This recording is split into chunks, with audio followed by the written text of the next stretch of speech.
Comment avoir une adresse postale rapidement? Nos conseils. Avoir une adresse est à la fois un droit et une obligation pour toute personne physique ou morale.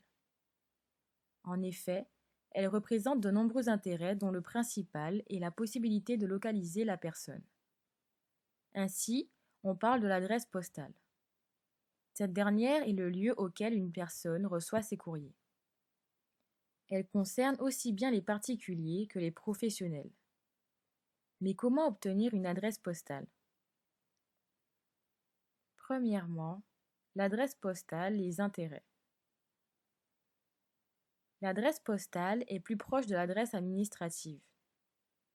Aussi bien pour le particulier que le professionnel, elle est d'abord un élément d'identification. Elle est un moyen de localisation de la personne physique ou morale. En effet, chaque personne morale doit être localisée par l'administration. L'adresse postale ou le siège social pour une entreprise détermine le lieu d'accomplissement des obligations.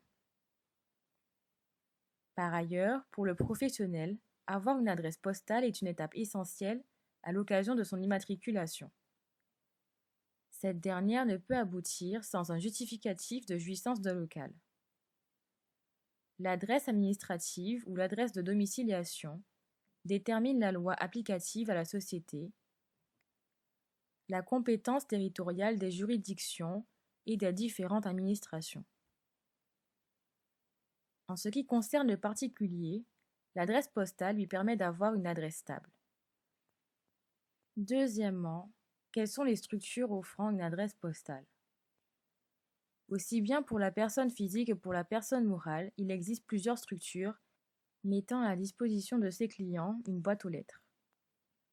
Les deux plus courantes sont la Poste et la société de domiciliation.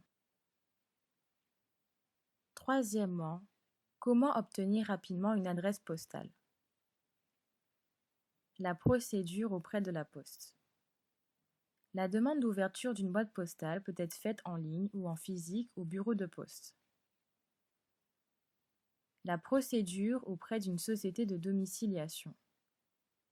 Les démarches peuvent s'effectuer en ligne ou en physique. Il faudra alors choisir sa société de domiciliation, son adresse de domiciliation, puis choisir son pack de services généralement proposé. Enfin, signer le contrat de domiciliation.